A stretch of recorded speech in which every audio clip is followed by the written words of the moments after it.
Los motores de, de este segundo módulo de este curso, ¿sí? De diabetes y riesgo cardiovascular, que para nosotros es un placer. Así que bueno, muy buenos días a todos, arrancamos. Es un placer que estén presentes y que podamos tener este espacio para nuevamente compartir. Para esto armamos de la primera parte una breve agenda de trabajo.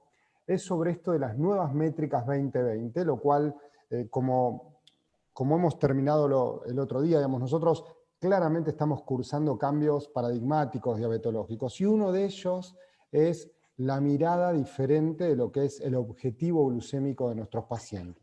Para esto estamos planteando ya una mirada más integral.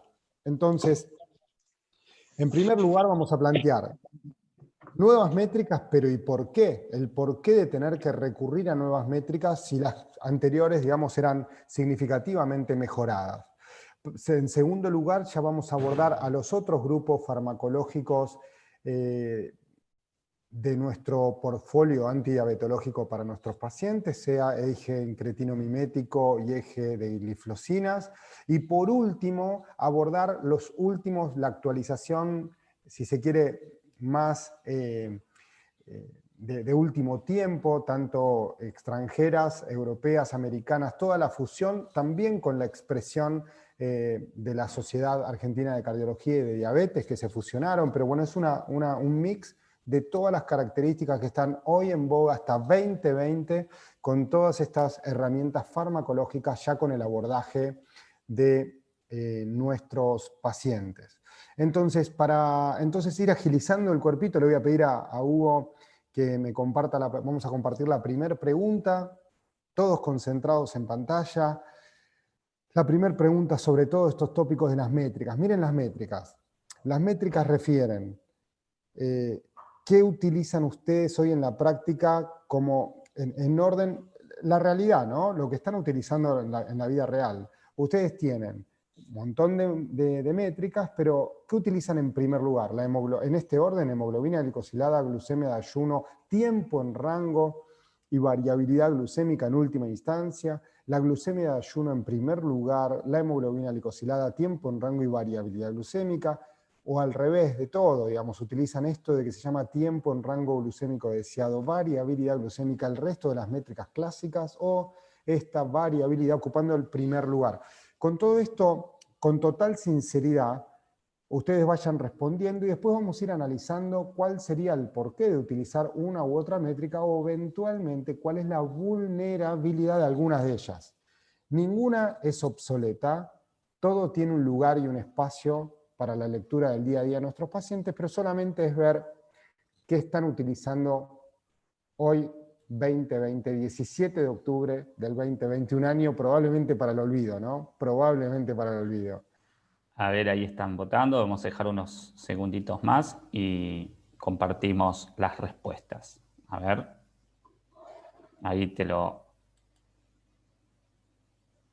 lo compartimos. Bueno, bien, fueron muy sanos en la expresión. Glucemia de ayuno en primer lugar, hemoglobina glicosilada, tiempo en rango y variabilidad glucémica. Bueno, esto es lo clásico, probablemente es lo clásico. Entonces vamos a generar o intentar generar una lectura distinta, una lectura diferente y un abordaje modificado de las métricas de nuestros pacientes. Fíjense, desde hace un tiempo atrás, uno muy vinculado al hábito tecnológico empezaba a arrojar en las conferencias esto que les pongo acá. Esto que pongo acá en el extremo izquierdo de la pantalla habla que ya de antes de 2017 yo planteaba en muchas conferencias, esto era toda la pantalla, ¿no? Toda la pantalla con estos azules. Y planteaba que a tener cuidado porque las métricas clásicas como ser la hemoglobina glicosilada, la glucemia de ayuno, el número de hipoglucemias, el número y tiempo en estatus de hiperglucemia, estaban siendo desplazados por una métrica que venía en boga a nivel internacional y se venía arrojando en mucha literatura, que era la reducción de oscilaciones, fluctuaciones glucémicas de nuestros pacientes. Muy bien. Pasado esto, ya en el año 2018 empezó a tener mucha más penetrancia en la literatura, obviamente, a través de un sistema de monitoreo continuo de glucosa. Obviamente era un sesgo y una subcategoría de pacientes a evaluar, pero se imponía una terminología que se llamaba tiempo en rango glucémico deseado, como para englobarlo. Y con distintas métricas, que ya lo vamos a ir profundizando, entre 70 y 180, también expresar el tiempo en permanencia en rangos bajos glucémicos y en rangos altos glucémicos. Y así sumar algunas métricas matemáticas de variabilidad glucémica, como este que dice acá, que es el coeficiente de variabilidad glucémica con un corte de 36%. Todo esto lo vamos a ir abordando ulteriormente. Finalmente, llegando al año pasado, al 2019, lo que vamos a encontrar es que lo que ocurrió es que se consensuó en junio de 2019 esto del tiempo en rango, correlacionándolo con algunos trabajos de investigación que también les voy a compartir, con hemoglobina glicosilada, y que esto dieron métricas muy redituables a la hora de leer, con mucha más exactitud que moléculas clásicas que nosotros venimos utilizando. Entonces, de todo esto ahora vamos a ir abordando el porqué de todas estas características y de dónde surge. Bueno, año 2017, para ser precisos, en agosto de 2017 se publica esto de la falacia del promedio. Esto fue un shock para todos aquellos que nos cuesta el cambio, ¿no? ¿Y por qué? Fíjense qué interesante, si uno toma un punto de corte X, pero tomando el 8, que les marco acá yo con el láser, si yo tomo el 8, fíjense la dispersión de monitoreo capilar que existe en un paciente con esta hemoglobina glicosilada promedio.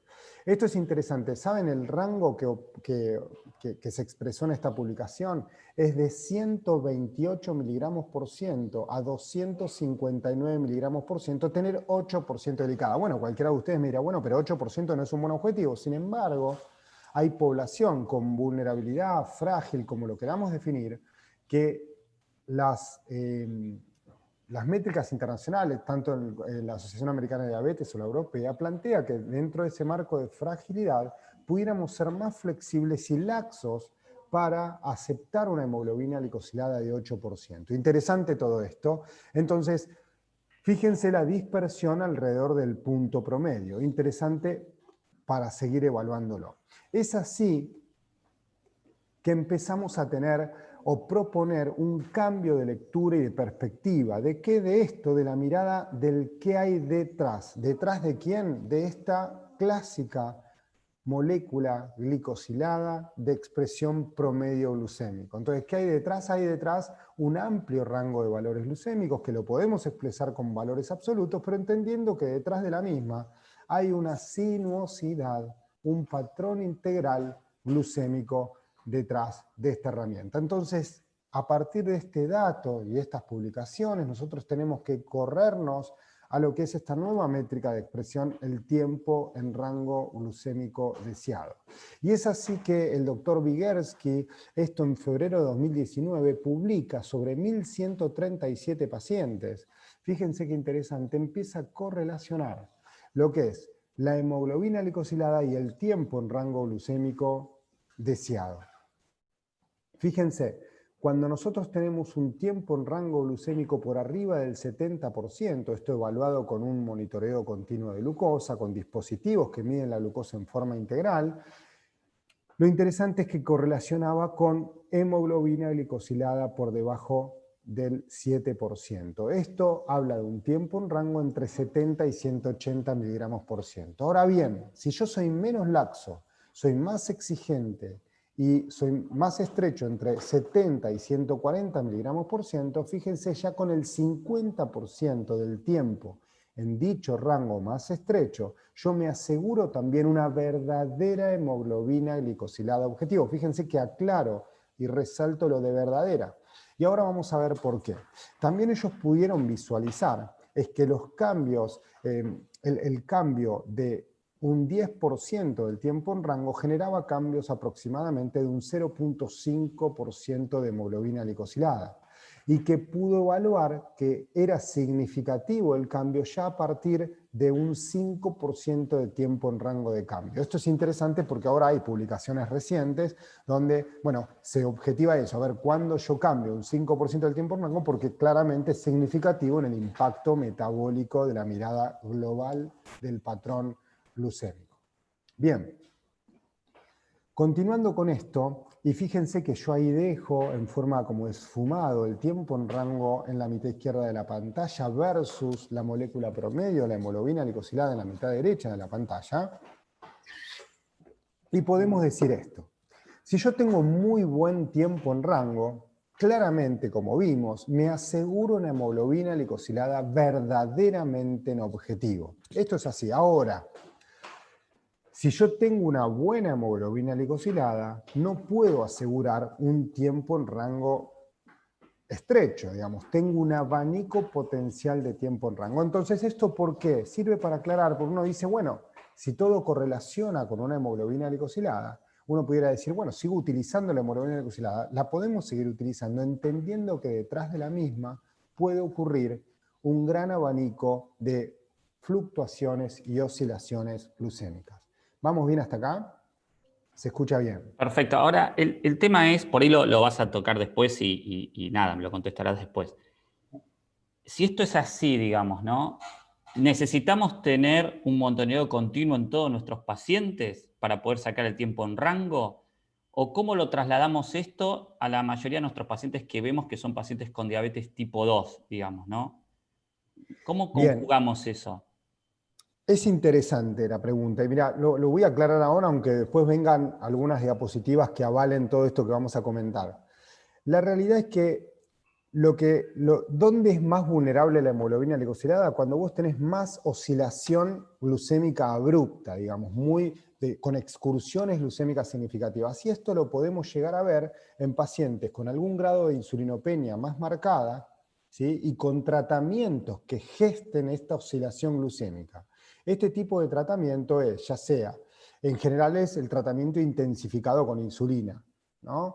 De lo contrario, un paciente que tiene herramientas que no gestan cambios glucémicos tan significativos, probablemente, digamos, sea muy redituable la hemoglobina glicosilada, ¿sí?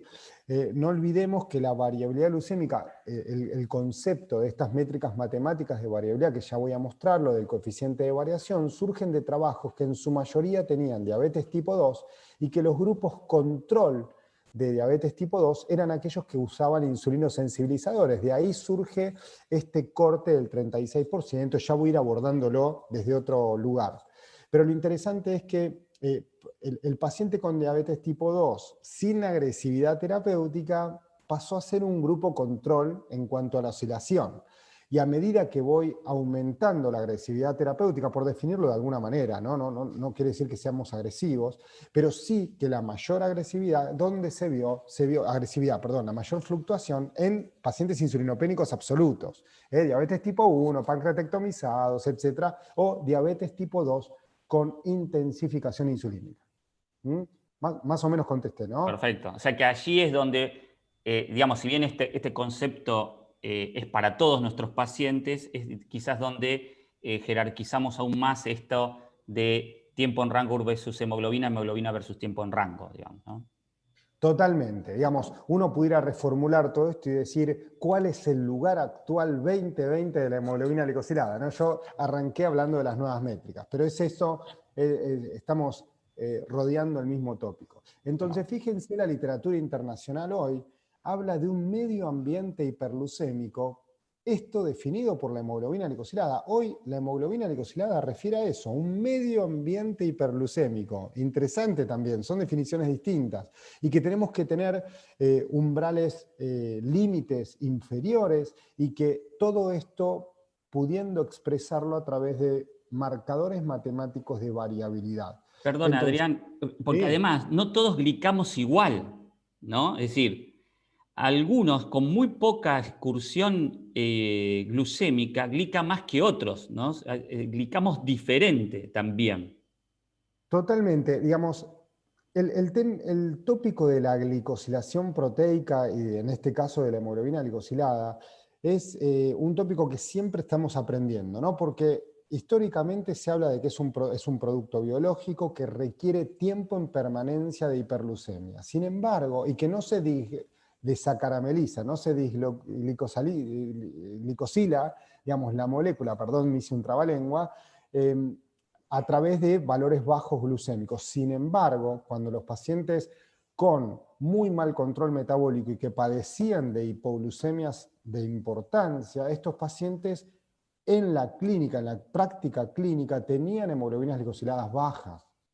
Digamos, entonces esto, hay mucho del comportamiento biológico de los que glicosilan, están los lentos, los rápidos, hay un montón de aspectos que lamentablemente nos es difícil abordar y son variables biológicas que tenemos que tener en cuenta a la hora de evaluar a nuestros pacientes e integrar toda esta información.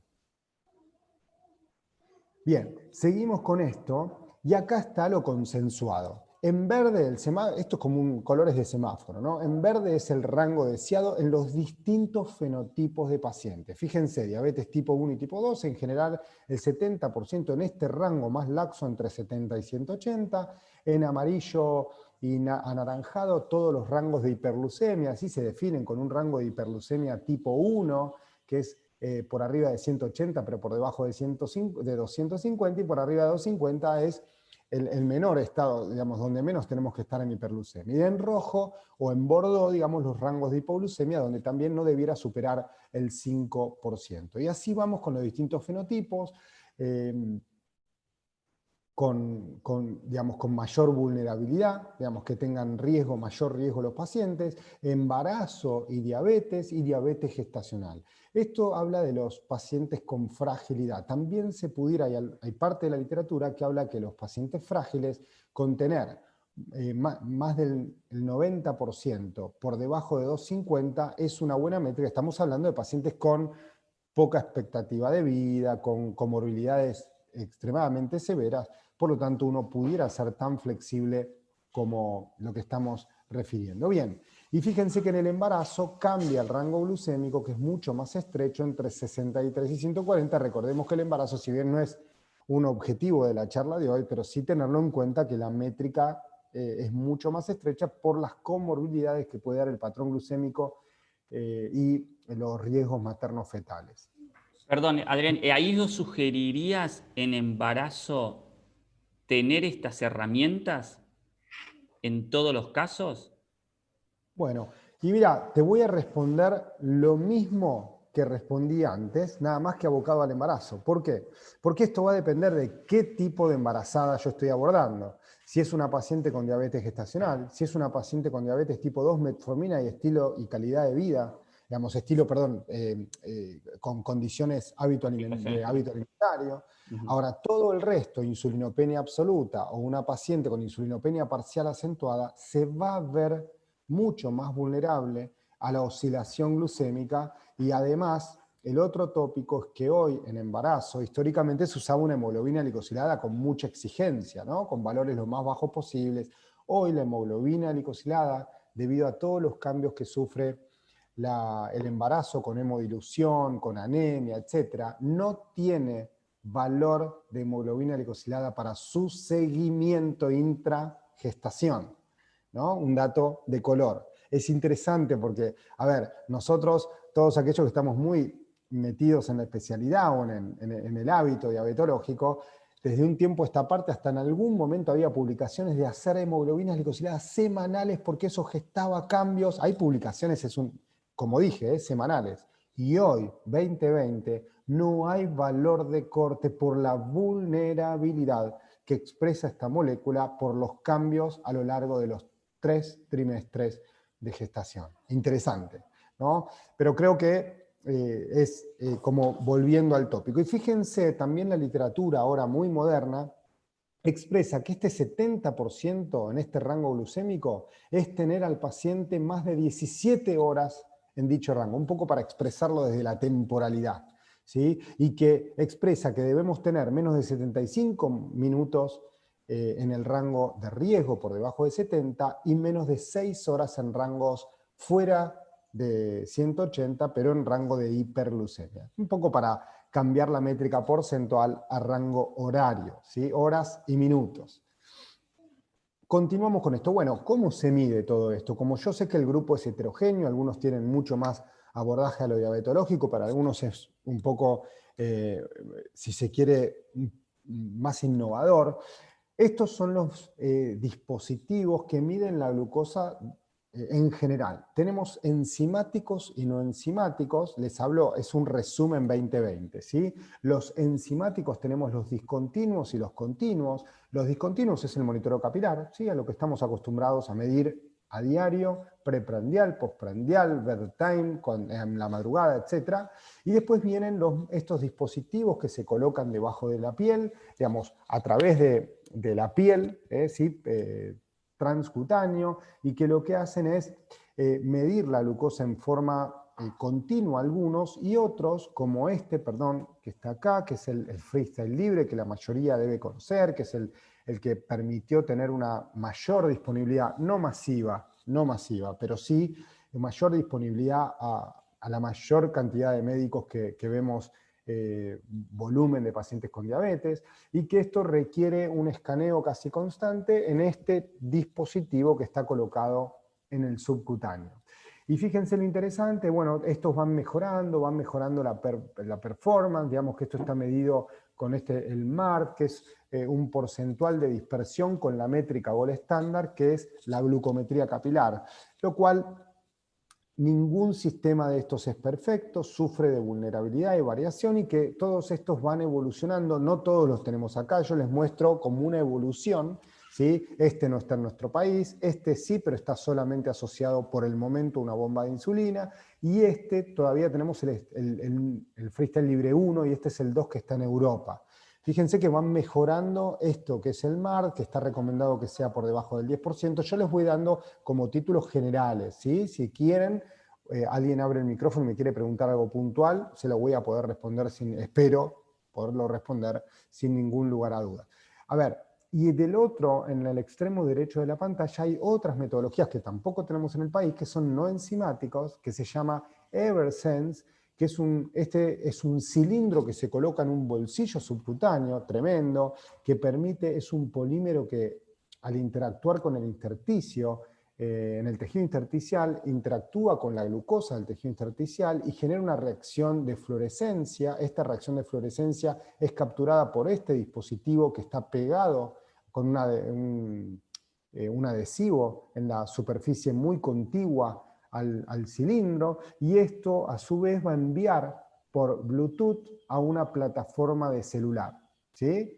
Entonces, esto es interesante, digamos, porque permite ver en real time el monitoreo glucémico, como muy futurista, todo muy moderno, pero esto está en Europa, y interesante solo para presentárselos, para que entiendan de dónde surge el tiempo en rango, porque si no yo hablaba del tiempo en rango y esto no correlacionaba con nada. Bueno, acá están todos los dispositivos que se utilizan a nivel internacional. Entonces uno dice, un poco a la pregunta que hizo Hugo, ¿no? Bueno, a ver, para todos pacientes, estos dispositivos, el tiempo en rango, el monitoreo continuo de glucosa, bueno, el uso potencial, más que ponerle una lista de pacientes para colocarlo, uno está acostumbrado a esperar la guía, y la guía dice, bueno, diabetes tipo 1 con esto, diabetes tipo 2 con esto, diabetes... No, vamos a algo más práctico para no olvidarnos jamás qué lugar ocupa o ocupará un dispositivo que mide la glucosa en forma integral. Esto lo define todo. La realidad es que el lugar es muy amplio que puede ocupar esto. Esto es un koala con diabetes en el zoológico de San Diego, y que está utilizando uno de estos dispositivos para tener mejor abordaje de su patrón glucémico integral. Lo que quiero decir con esto es que, más allá de acordarnos de una guía, entendemos que aquellos que tienen más oscilación, insulinopenia absoluta, lo requieren, todo el resto que pueda tener mayor oscilación glucémica también, y cuando nosotros podamos querer ver, por ejemplo, estimular un comportamiento en el hábito de tratamiento, un paciente que va a caminar y el patrón glucémico le mejora, tener por lo menos por un periodo estos dispositivos, el paciente va a decir, mirá, cuando camino me baja un montón la glucosa, y va a empoderar, por ejemplo, esa conducta. Por ejemplo, también, cuando un paciente mejora el hábito alimentario, cuando come pizza y le sube la glucosa, y que esto lo podemos saber con una glucometría postprandial, pero no importa, ver en forma integral cómo va subiendo la glucosa y todo el tiempo que le repercute hasta 8 horas ulteriores que termina descendiendo este patrón glucémico aún no habiendo generado una gran transgresión, pero que todo esto termina permitiendo tener una educación mucho más precisa y certera de nuestra conducta terapéutica. Aprendemos nosotros, aprende el paciente, aprende el equipo médico-paciente, y de esta manera podemos empoderar mucho más las conductas beneficiosas para nuestros pacientes en el día a día del vínculo con la diabetes. Bien, y así llegamos a esto de la expresión de las oscilaciones. La variabilidad glucémica, para esto hay que definirla. Definirla quiere decir esto: la variabilidad glucémica son fluctuaciones de glucosa u otros parámetros vinculadas a la homeostasis de la misma sobre un intervalo de tiempo. Entonces van a ver, es amplitud y tiempo, son dos ejes que están evaluando la variabilidad. Lo que sí que esta variabilidad está vinculada a consecuencias. Estas consecuencias, hasta acá todos los trabajos de variabilidad, la mayor evidencia científica vinculan la oscilación glucémica con mayor riesgo de hipoglucemia. Esto, sin ningún lugar a dudas, es la mayor evidencia científica. En segundo lugar, también vinculan la microangiopatía. Sabemos que a mayor oscilación glucémica está vinculado a mayor microangiopatía. Después yo se los voy mostrando.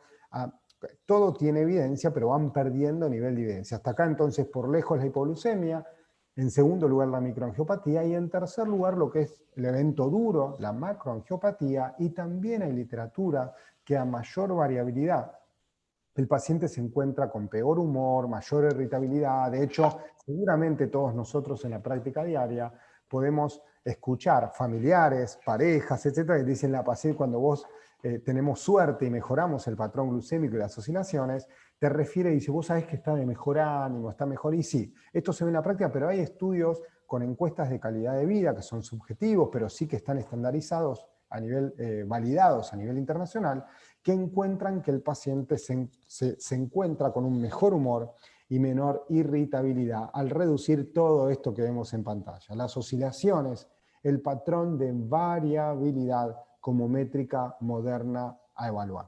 Esto es lo de nivel de evidencia científica, como les contaba. Nosotros cuando hablamos de variabilidad van a ver que es una gran bolsa de gatos. Hoy el especialista mezcla todo también. Digamos, cuando hablamos de variabilidad, ¿qué estamos midiendo? Sí, variabilidad glucémica, ¿de dónde? De un periodo global, de un día completo, de parte de un gap horario del día.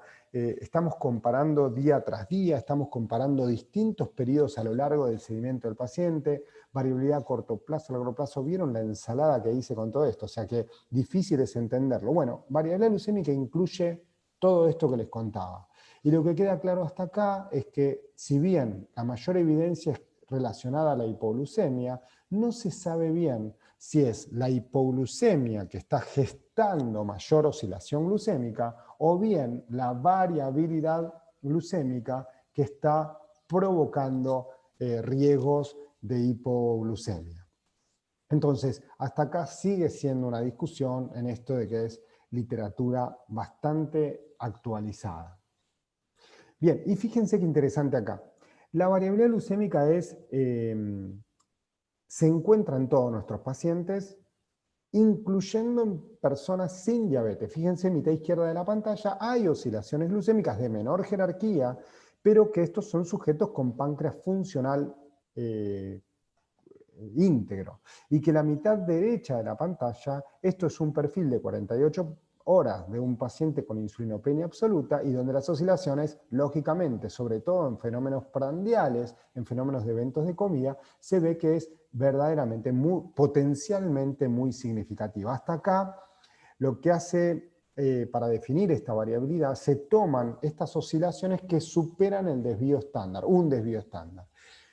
Nadie sabe si este desvío estándar es lo normal, digamos, es lo que se tomó como métrica. Digamos, lo que se cree es que no debiéramos excursionar más allá de 140 miligramos por ciento, pero para que nos golpee mucho más, existe literatura donde con sensores continuos de glucosa en sujetos sin diabetes, donde dependiendo del alimento, la calidad del alimento y la cuantía, la cantidad de dicho alimento, pudiera haber excursiones que superan estos umbrales de patrón glucémico. Lo dejo también para una discusión ulterior. Les decía que la variabilidad tiene estas dos métricas, ¿no? Tiene estas dos variables. el tiempo como eje horizontal y el eje vertical la amplitud. Estos dos miden, por un lado, con marcadores la amplitud, con marcadores de variabilidad glucémica matemático, que se los voy a contar, pero solamente para tener un dejo de dichas variables, y el eje del tiempo es todo lo que les había contado con esto del abordaje en tiempo, en estatus de normoglucemia o eventualmente de hiper o hipoglucemia, ¿sí? Vinculando esto de la nueva métrica a lo largo del tiempo. Fíjense qué interesante acá, distintas métricas, hemoglobinas glicosiladas también diversas. Ahora fíjense acá, yo bajo la hemoglobina glicosilada, este es el mismo paciente 30 días antes y 30 días después, y fíjense cómo generó reducción de variabilidad glucémica con un mismo desvío estándar. Uno pudiera decir que bien, el paciente mejoró, sin embargo, lo que bajó fue el promedio glucémico, y esto le genera una mayor vulnerabilidad para el rango bajo, para hipoglucemias, lo cual no me lo puede expresar una mejorada hemoglobina glicosilada. Y acá habla de esta vulnerabilidad de herramientas promedios, y es lo que tenemos que tener en alerta. Entender que si yo no puedo evaluar con dispositivos así muy modernos, etcétera, por abordaje, porque no tengo experiencia o porque tampoco por costos lo puedo abordar, tener en cuenta que pudiera estar ocurriendo todo este tipo de situación frente a la molécula que clásicamente yo estoy evaluando en forma promedio. Entonces, no ser conformistas, salir de nuestra zona de confort. Entonces, cuando recibimos la hemoglobina glicosilada en rango, decir, bueno, evaluar potencialmente y discriminar con el paciente en el diálogo, en todo lo que nos puedan contar, los aspectos que hay detrás de dicha molécula. Bien, y lo de la variabilidad que les contaba, lo que sabemos hasta acá es que tanto la hiperglucemia constante, la hiperglucemia persistente en el tiempo es dañina, ¿sí? Y genera una cascada de eventos negativos muy significativos desde el punto de vista inflamatorio y vascular.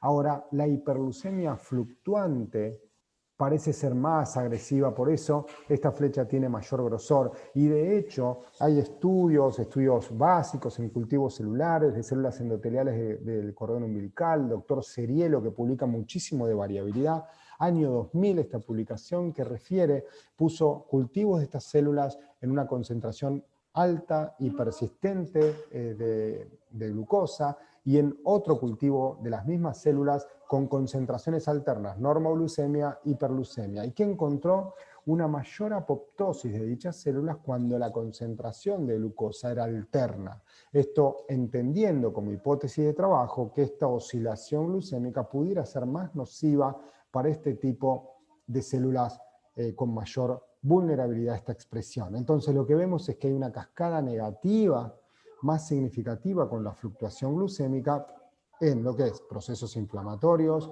disfunción endotelial y eventos potenciales duros. Y de hecho hay otra literatura, por ejemplo, esto es en 53 pacientes hospitalizados para una intervención percutánea coronaria, y que se evaluó tanto el desvío estándar, que es un marcador matemático de amplitud, y el MAGE, que es un marcador matemático de variabilidad glucémica. Se evaluó en estos pacientes se correlacionó con una eco hecha en la placa durante una angioplastía. Un IBUS, sí. Sí, IBUS intracoronal. Perfecto, y lo que se pudo ver es que a mayor variabilidad glucémica había mayor vulnerabilidad de placa con mayor centro necrótico de la misma. Entonces, digamos, la variabilidad glucémica, hay varios trabajos, yo elegí pero hay varios trabajos que van abordando que puede haber más riesgo de evento macroangiopático y de mayor evento duro, ¿sí?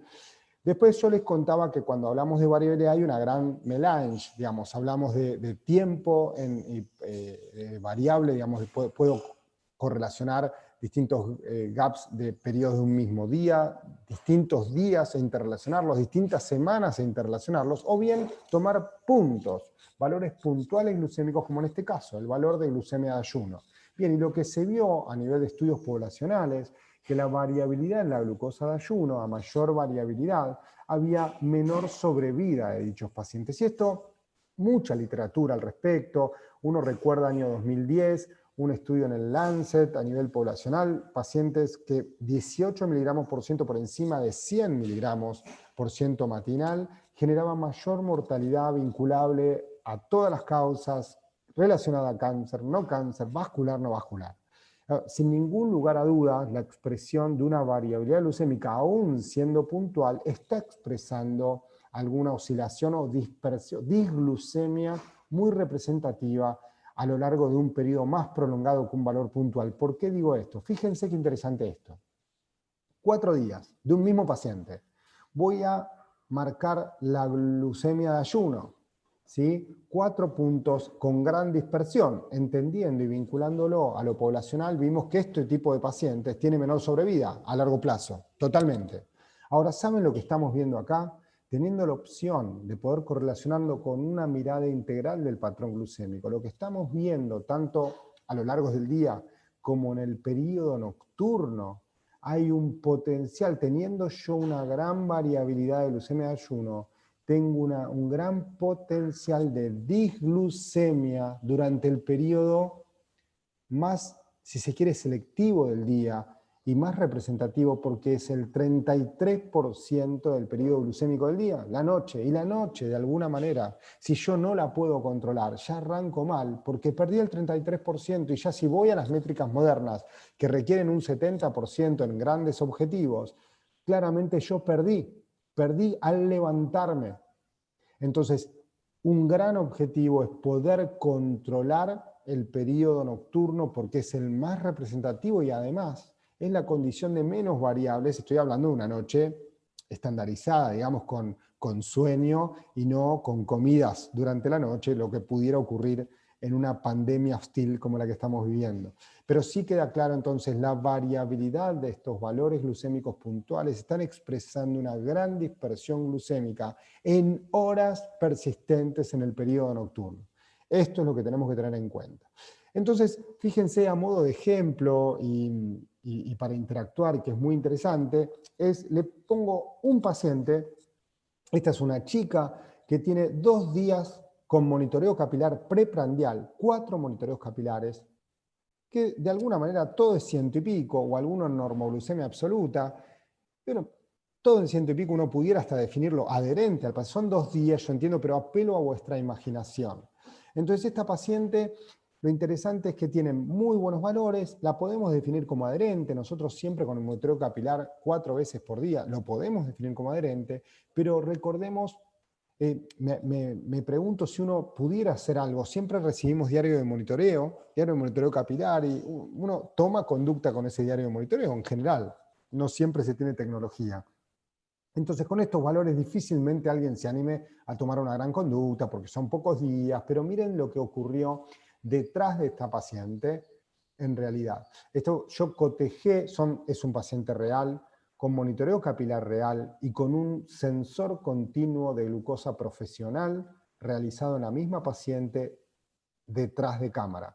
Es un estudio ciego, la paciente lo vimos retrospectivamente y yo me tomé el trabajo de correlacionar dichas métricas. Y fíjense, esta noche de la misma paciente del día jueves y al día siguiente, la noche que tuvo. Entonces, estoy de acuerdo que la variabilidad de glucosa puntual pueda tener mayor repercusión, porque está ocultando detrás de ese valor puntual, fíjense lo que ocurrió, un día de normoglucemia absoluta en el 33% del periodo del día, y una noche extremadamente disglucémica, ¿sí? Y si quieren, les comparto cómo abordar esta noche, hay que ir dónde empezó esta excursión glucémica, y vamos a la noche previa. En el periodo de cena se ve una excursión muy significativa. Esto estuvo vinculado a una carga de carbohidratos muy significativa de la paciente, muy mal manejo, pero miren lo que ocurrió. La paciente luego se va a dormir y estuvo hiperglucémica durante toda la noche con gran jerarquía. Sin embargo, por el valor de glucemia de ayuno, probablemente si uno tuviera todos estos rangos glucémicos no se hubiera estresado. Y teniendo en un paciente, en este caso es una paciente insulinopénica, y tener estos rangos de valores puntuales a nivel del amanecer, no hubiera sido para conducir un cambio terapéutico significativo. Un poco para tener otra mirada. Ahora les voy a presentar otro paciente. Este se llama Maxi. la anterior era Gaela, digamos, son pacientes reales. Miren, acá son distintos los monitoreos capilares.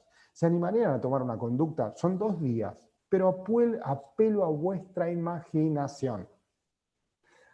¿Harían algún cambio con esto? Difícil es hacer, yo entiendo, me van a decir, bueno, pero esto es muy poco, son 2 días, y los postprandiales, etcétera. Bueno, pero el mismo ejercicio, miren lo que ocurrió detrás. Yo acá no tengo tanta variabilidad de glucosa de ayuno, ¿no? Tengo variabilidad, pero no tanto. Sin embargo, hay más de 50 miligramos por ciento de variabilidad glucémica, y esto es significativo. Hay estudios de Monnier, no lo mostré acá, pero estudios donde superamos los 40 miligramos por ciento de delta glucémico. Digamos, se vio que esto aumenta marcadores vinculados a mayor estrés oxidativo. Entonces, de alguna manera pudiera ser significativo el más de 40 puntos de oscilación glucémica. Ahora, fíjense, todo lo contrario, este paciente sufrió de hipoglucemias prolongadas, ¿sí? En este intersticio nefasto, porque acá cuando los sensores miden 40 miligramos por ciento, no quiere decir que no estuvo por debajo, es el límite del sensor. Entonces pudo haber estado por debajo con umbrales casi de descarga neuronal, ¿sí? De convulsión. Recordemos que el umbral de convulsión son los 27 miligramos por ciento. O sea que este paciente hasta además corrió mucho riesgo de vida. Esto es lo que ocurre detrás de nuestros promedios de hemoglobina glucosilada, detrás de nuestras oscilaciones tanto puntuales como integrales del patrón glucémico. Interesante. Por eso definimos todo esto un abordaje diferente, una métrica diferente del patrón glucémico integral. Bien, y a todo esto entonces vamos a llegar al segundo ícono, que son las nuevas herramientas o distintas herramientas terapéuticas del portfolio antidiabetológico que tenemos, y que un poco para abordar a uno de esos grupos, podemos pensar que todo se inició con una manzana, ¿no? Y sí, así fue la historia, y este fue el caso también de los inhibidores del cotransportador sodio-glucosa. En 1835 se aisló la floricina. La floricina era un bloqueante universal de estos cotransportadores de sodio-glucosa. Pero en esa época se creía que era algo mágico, sí que era ideal para la fiebre, para la infección, para la malaria, y que 50 años después de este 1835 se descubre que consumiendo esta molécula en altas dosis se observaba que había una mayor glucosuria y que si esto se le daba a perros en uso crónico, le daba síntomas como en un paciente con diabetes descompensado, ¿no? Con una mayor, con poliuria, con sed.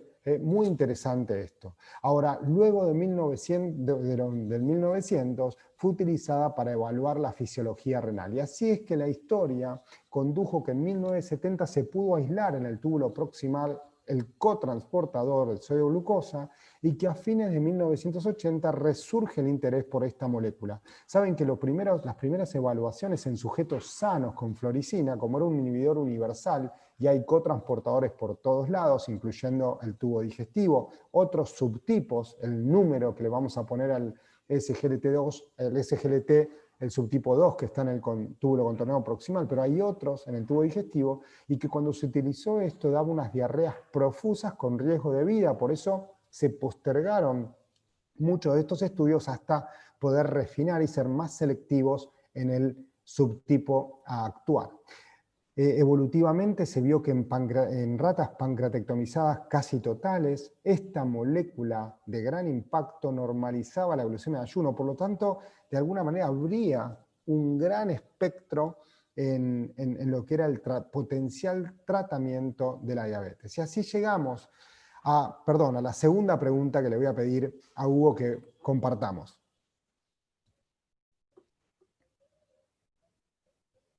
Ahí está. Y ahí está. Perfecto. En relación a estos cotransportadores, muchas de estas cosas las vamos a ir compartiendo en las diapositivas ulteriores, pero a ver, ¿qué saben de esto? Reduce la hemoglobina glicosilada, reduce el sodio corporal total, reduce el peso corporal, reduce eventos cardiovasculares y endpoints renales. Todo es correcto. ¿Qué opinan? ¿Cuál es la más correcta de todo esto que les presenté? Ahí están votando, vamos a esperar unos segunditos y compartimos los resultados. A ver. Muy bien. Mira, comparto. Ahí estamos. Bien, bueno, hay una inclinación muy significativa de que todo es correcto. Ahora vamos a ver, es así, la respuesta es correcta. Y vamos a ir avanzando con, con esta métrica. Bueno, ¿qué es lo que ocurre naturalmente? Bueno, la glucosa filtrada es reabsorbida como una herramienta energética. Lógicamente el cuerpo reabsorbe casi toda la glucosa filtrada a nivel del tubo contorneado proximal en 90% y a nivel distal, en el segmento distal de este túbulo contorneado, en el segmento 2 y 3, a través de otros cotransportadores, digamos, también se reabsorbe el 10% de esta glucosa. Por lo tanto, en la orina no aparece, no hay glucosuria. Esto es lo natural. ¿Qué ocurre? En general, el paciente con diabetes, dada la exposición a una disglucemia más marcada, tiene también mayor expresión de estos cotransportadores en este túbulo contorneado, y lo que vemos es que acá está, si nosotros podemos bloquear estos contraportadores de sodio glucosa, como está acá marcado en la sigla inferior de la diapositiva, lo que podemos provocar es que esta glucosa se arrastre hasta un nivel distal y se elimine por orina, llevando consigo como un soluto muy,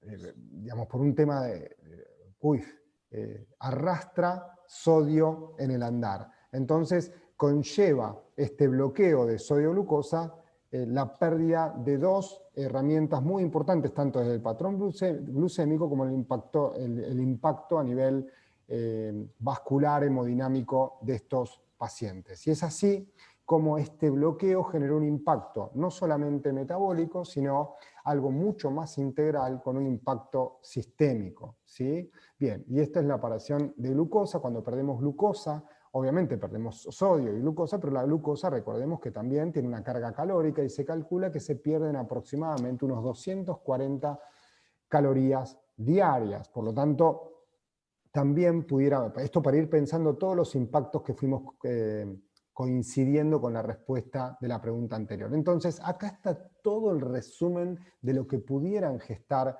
estas herramientas. Fíjense, mitad izquierda de la pantalla, a través de la glucosuria, lo que va a reducir es el patrón glucémico, la reducción de la oscilación glucémica, baja la glucosa tanto preprandial como postprandial en forma integral, reduce entonces la hemoglobina glicosilada, lógicamente, y a largo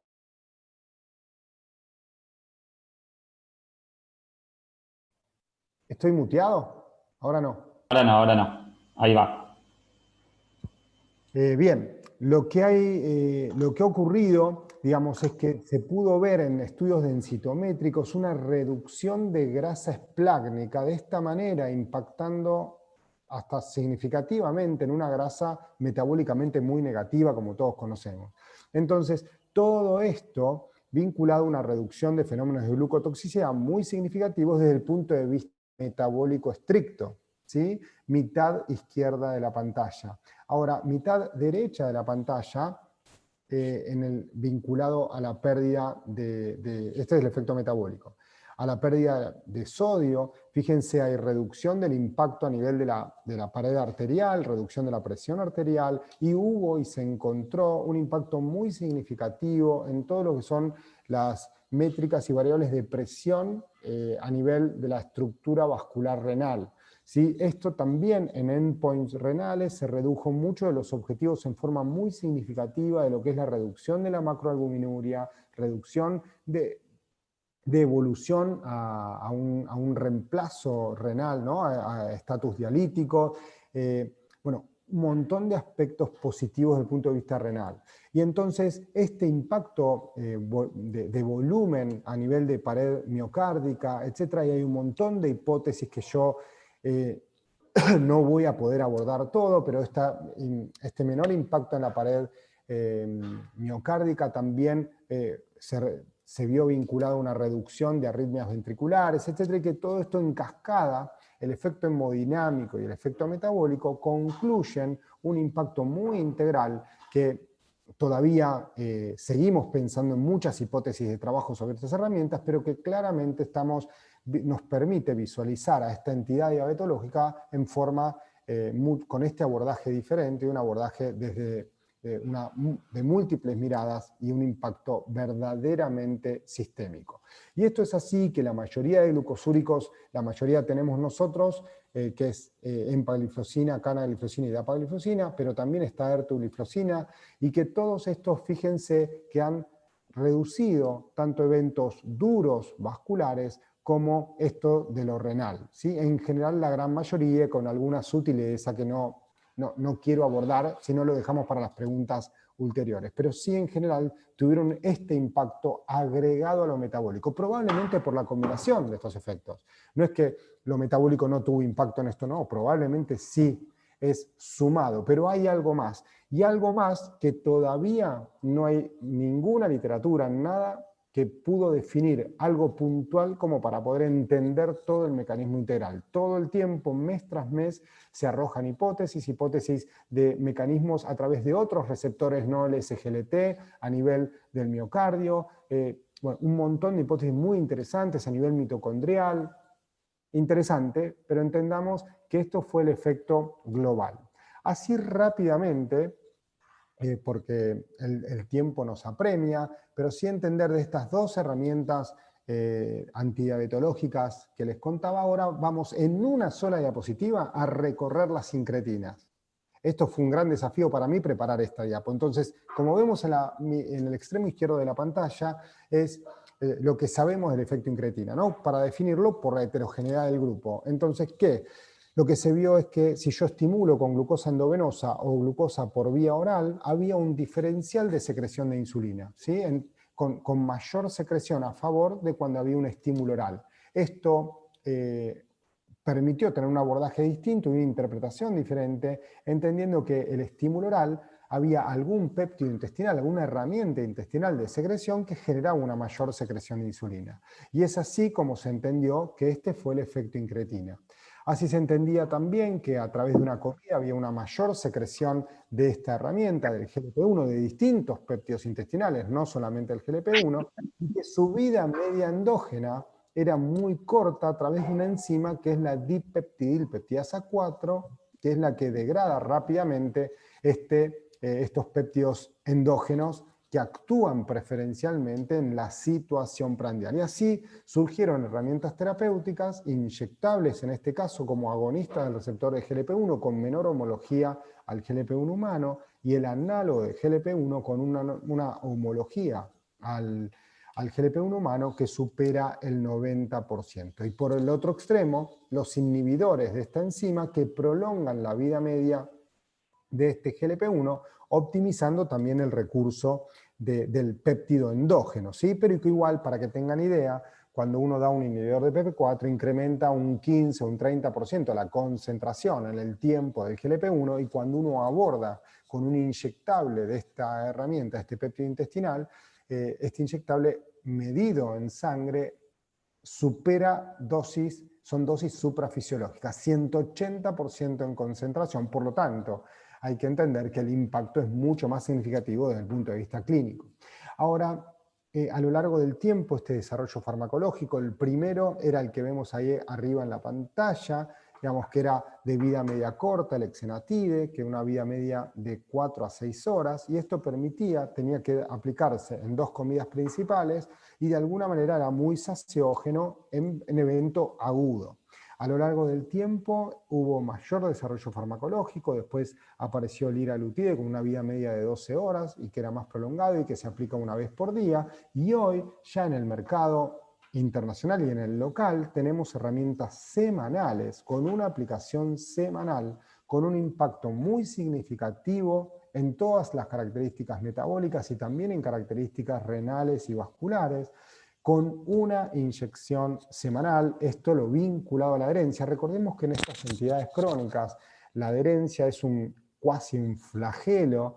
Está reportado que en comprimidos orales en estos pacientes con entidades crónicas, cuando toman mayor o igual a 3 comprimidos, en la cronicidad la adherencia se reduce al 40%, es dramático, porque es muy probable que en el día a día en nuestro consultorio hay un montón de pacientes por X causa que no están tomando todo lo que nosotros le prescribimos. Bueno, En inyectables también. Saben que en inyectables hay una definición diferente. Esto es una perlita. Hugo, escuchá, es muy interesante.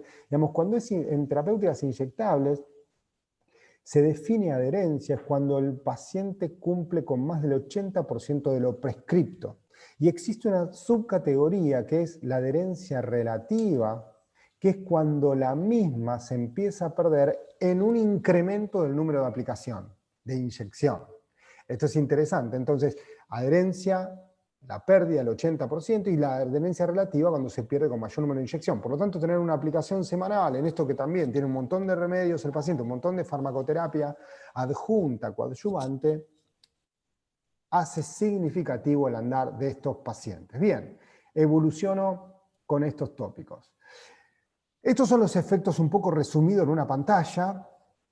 Esto es interesante, fíjense, hay de acción corta, como vemos acá, hay de acción larga. Fíjense que lo más representativo para la acción corta, extremo izquierdo de la pantalla, que tienen un mayor impacto en el retraso en el vaciado gástrico. Esto es lo que hacen estos péptidos intestinales, ¿no? Aumentan la saciedad a nivel central, retrasan el vaciado gástrico y además reducen lo que es la hiperglucagonemia prandial, que se observa como déficit funcional de la fisiopatogenia de la diabetes tipo 2. ¿Sí?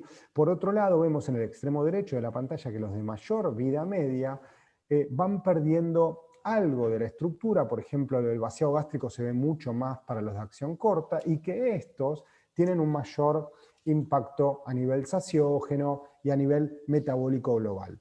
Fíjense que los de acción larga generaron, siempre vieron que el desarrollo farmacológico va mejorando cualidades, tanto farmacodinámicos, farmacocinéticos, y además intentando tener menos eventos adversos y mayor potencial terapéutico. Bueno, los de más larga duración tienen una mayor reducción significativa de hemoglobina glicosilada, tienen una mayor reducción de glucemia de ayuno.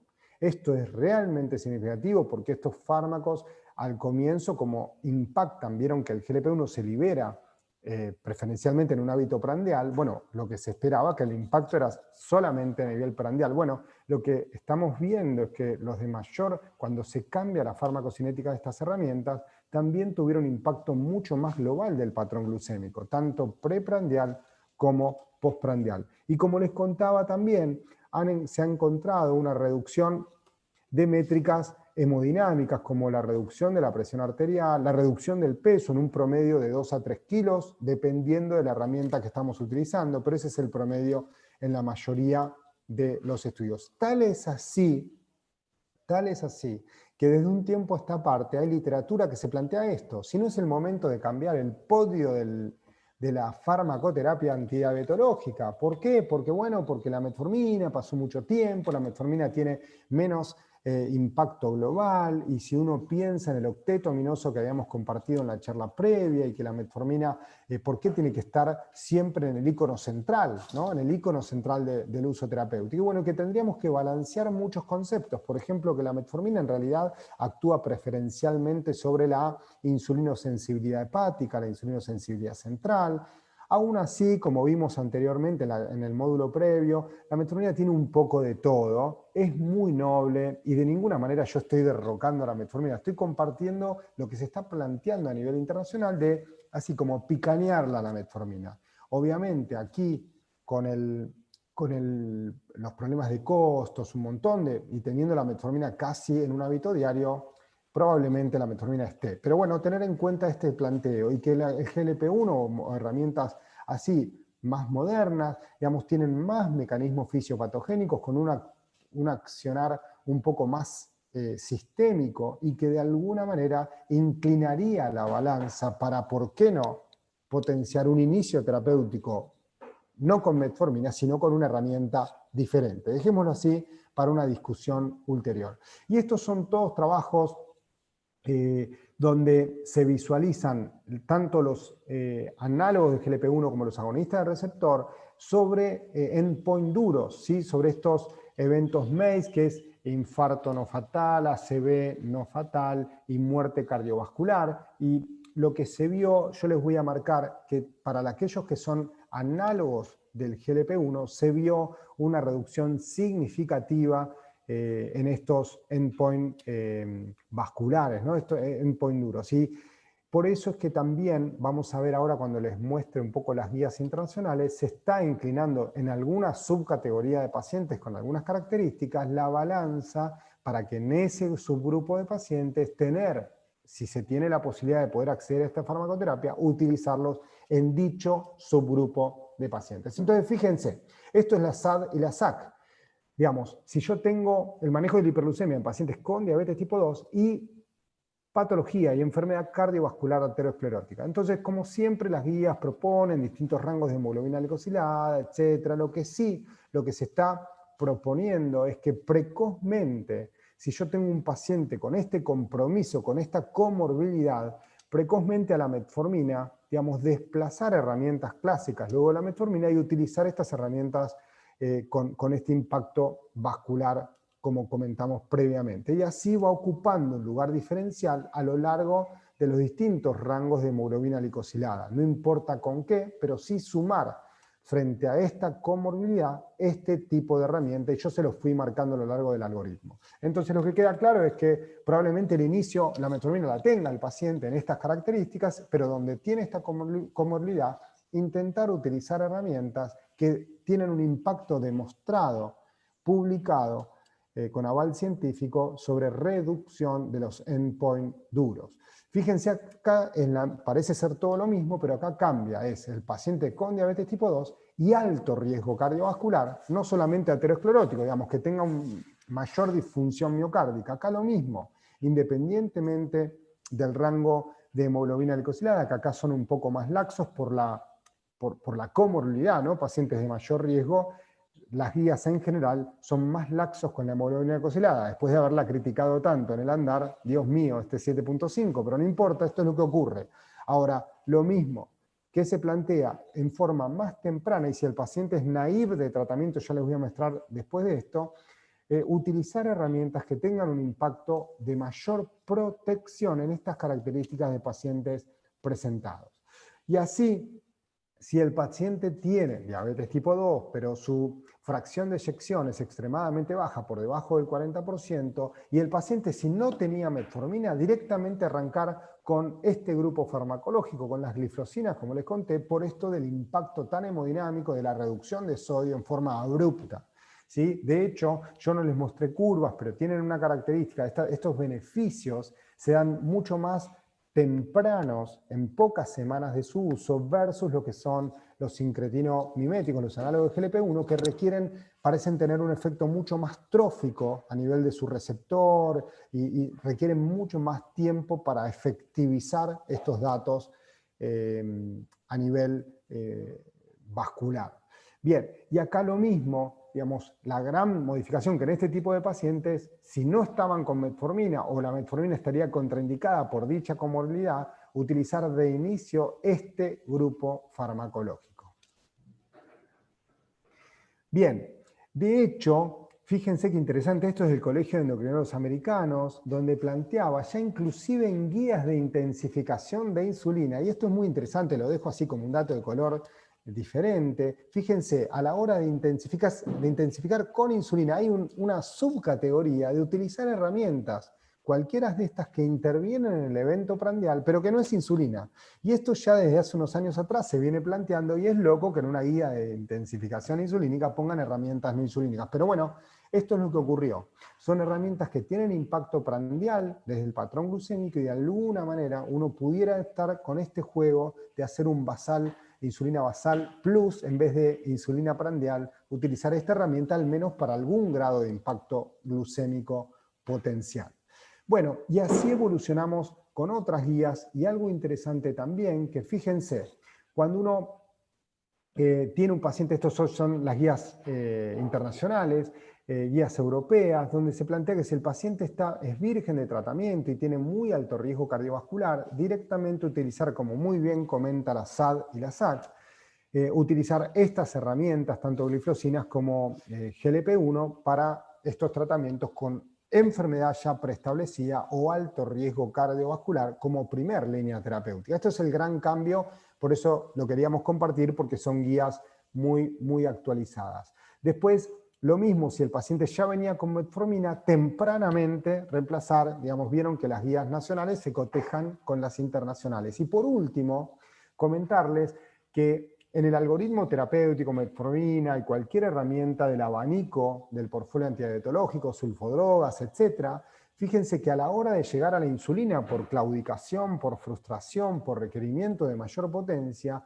previo a eso, lo que se postula, esto es la Asociación Americana de Diabetes 2020, postula que el primer inyectable debiera ser un análogo de GLP-1, ¿no? Esto para mostrarles un poco las diferencias que se fueron improntando en todos estos algoritmos terapéuticos hoy 2020. Entonces, a la hora de llegar a un inyectable, de ser posible y poder tener acceso, también las guías proponen arrancar con este tipo de herramientas terapéuticas.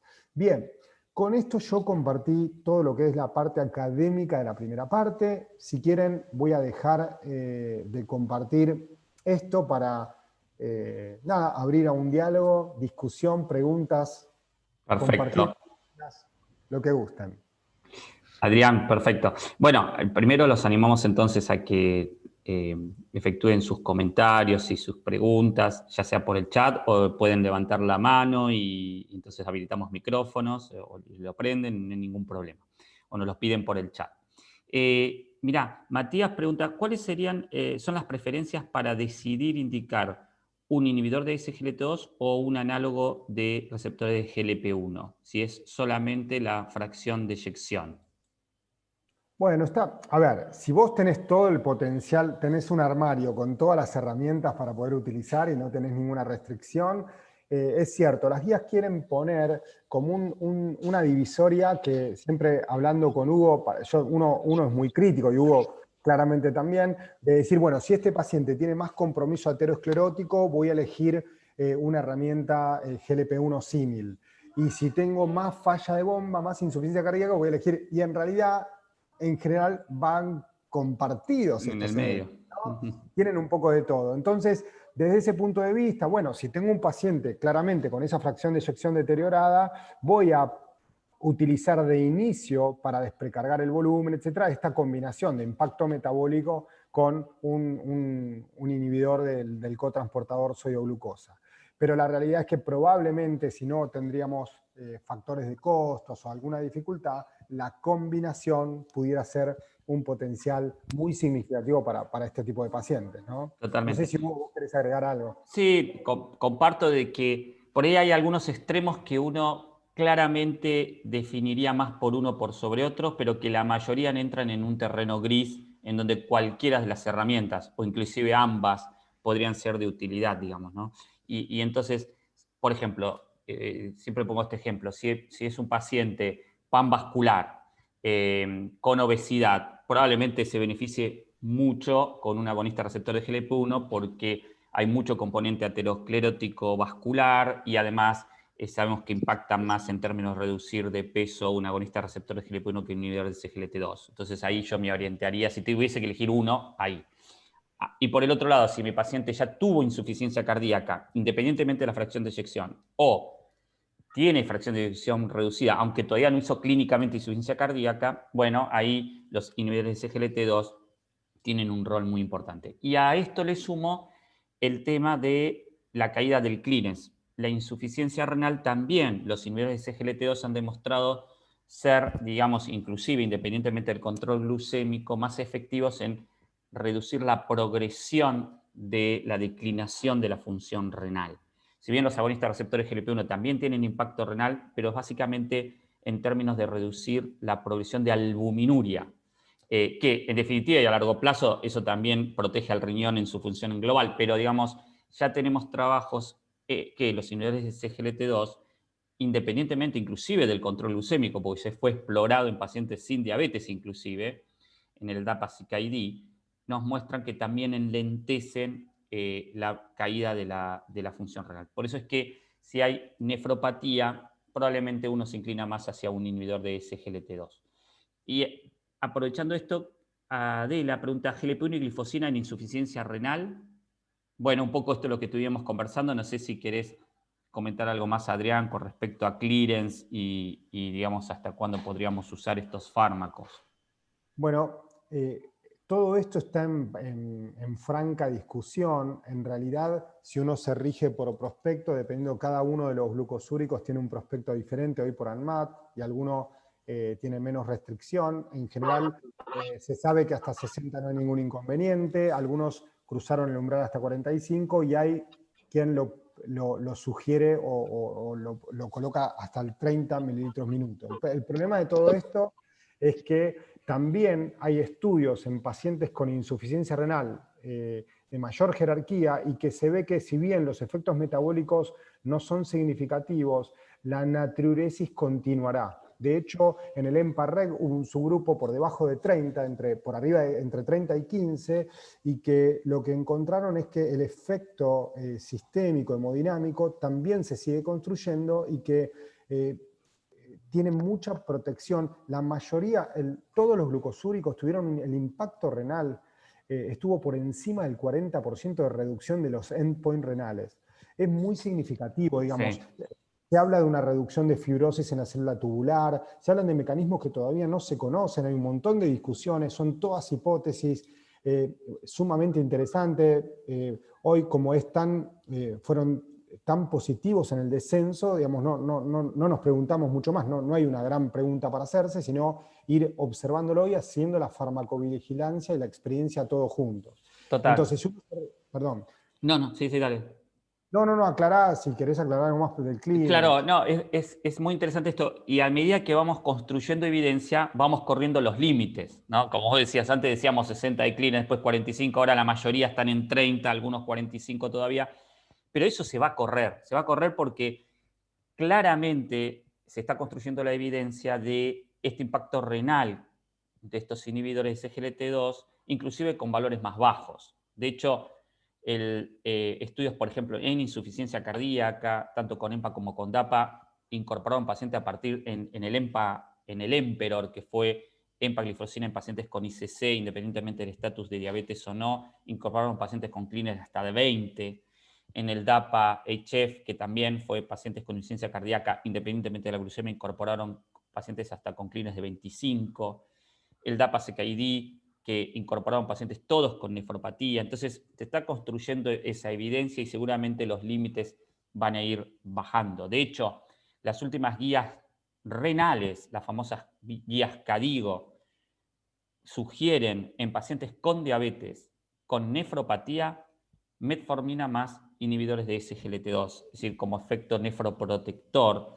y lo colocan hasta con un Cleanest de 30. Y si tu paciente bajo Cleanest de 30 o más iniciaste un inhibidor y después tu Cleanest cayó, no deberíamos discontinuarlo, y así sugieren inclusive esas guías. Es decir que esto está revolucionando un poco el tratamiento, y de hecho, específicamente los inhibidores SGLT2, además de haber sido extensamente estudiado en diabetes, ya tenemos evidencias en insuficiencia cardíaca con deterioro de la fracción de eyección independientemente de diabetes, y en pacientes con insuficiencia renal independientemente de diabetes, es decir, que se está amplificando.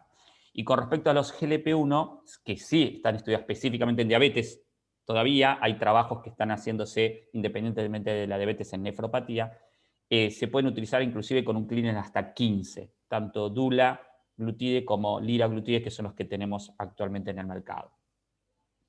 A ver, espérame que leo un poquito más. ¿Indicarían un inhibidor de SGLT2 en un paciente con caquexia cardíaca? Bueno, si un paciente está con caquexia cardíaca, la verdad que probablemente este paciente esté en una fase ya terminal de su insuficiencia cardíaca. Lo que sí tenemos que pensar es que los inhibidores de SGLT2 son realmente la cuarta columna de tratamiento para la insuficiencia cardíaca. Es decir, además de los betabloqueantes, además de los antialdosterónicos, además de la inhibición del eje del sistema renina-angiotensina-aldosterona, los inhibidores de SGLT2 es la cuarta columna de tratamiento, y hemos visto en los estudios que ya disponemos dos, que son independientemente de diabetes, dijimos, el agregado inhibidor SGLT2 reduce eventos de internación por insuficiencia cardíaca, y reduce muerte cardiovascular, y reduce muerte global. Y cuanto más baja la fracción de eyección, más beneficio tiene en ese sentido, aunque son pacientes, porque son pacientes más graves. y además baja un 50% la progresión de insuficiencia renal. Es decir, que la contraindicación de inhibidores de SGLT2 en un paciente con ICC pasaría básicamente o porque el CLIR es muy bajo, por debajo de 15, y que todavía no tenemos de 20, y que todavía no tenemos trabajos que avalen este uso, o porque no lo tolere por hipotensión ortostática, o porque no tolera, aunque todos estos trabajos nos mostraron mucha seguridad también en términos de no generar hipovolemias, si uno maneja adecuadamente los diuréticos y el estatus volémico de esos pacientes, no incrementan infecciones urinarias, sí obviamente hay mayor incidencia de infecciones genitales, pero que es algo que uno lo puede resolver bastante fácilmente. Así que la verdad que sin duda se ha convertido en un cuarto pilar de tratamiento de los pacientes con insuficiencia cardíaca. Actualmente se propone utilizar GLP-1 independientemente del valor de A1C en el caso de pacientes de alto riesgo cardiovascular y en obesidad. ¿También es así? Pregunta Natalia. Sí, justo el tópico de alto riesgo con evento de alto riesgo y justo obesidad, digamos, la inclinación es mucho más para estos análogos. Perfecto. Sí. Después hay una pregunta indiscreta de los precios. No, la verdad que igual estamos con tanto caos económico y que yo cada vez que estás en el consultorio abro el Kairos online para orientarme en tiempo y espacio porque es caótico, los precios están cambiando constantemente, pero hay un diferencial muy significativo, ¿no? No Sí. recuerdo cuál, pero Sí, hay los variados. agonistas de receptor GLP-1 son realmente muy costosos. Hay coberturas que por ahí lo cubren un 100%, pero la mayoría no, y entonces son mucho más costosos que los inhibidores de SGLT2, que también tienen su costo, digamos, ¿no? Tienen diferenciales entre Por ellos. eso está muy bueno disponer de diferentes estrategias de tratamiento, es decir, y por eso siguen siendo de mucha utilidad nuestros viejos fármacos, entre comillas, como son las metforminas, las sulfonilureas y los DPP4, porque, digamos, por supuesto que vivimos en una realidad en donde nos debemos adecuar digamos, a las condiciones en las que estamos, y muchas veces estas herramientas no las podemos utilizar por temas de costos en todos nuestros pacientes, ¿no? Y entonces está bueno disponer de diferentes estrategias para poder utilizarlas.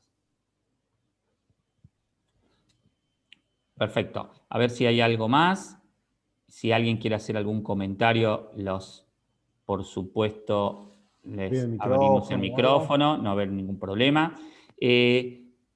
Está bueno el comprimido de inhibidores SGLT2 más metformina en la misma pastilla. Bueno, y hablando, Sandra, con respecto a la combinación de fármacos, y bueno, que por supuesto eso, como vos dijiste, mejora la adherencia de los pacientes, digamos, ¿no? Así que, por supuesto, eso está bueno. Así que, a ver si hay algo más. Bueno, si querés, Adrián, lo que podemos hacer entonces es hacer un breve break, así nos movilizamos un poco, nos paramos de la silla, buscamos agua y en 10 minutos, si te parece, 10:30, arrancamos con la segunda parte.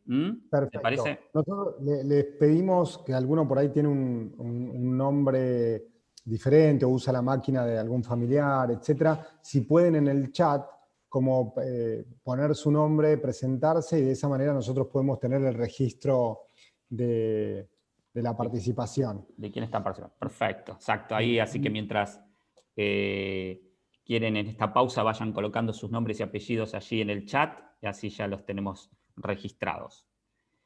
Bien, y entonces en unos 10 minutitos volvemos, 10:30 arrancamos nuevamente y seguimos con la segunda parte. Vamos a conversar sobre lípidos, hipertensión, el manejo de estos factores de riesgo en pacientes con diabetes. Así que los esperamos en breves minutos. Nos vemos. Hasta luego.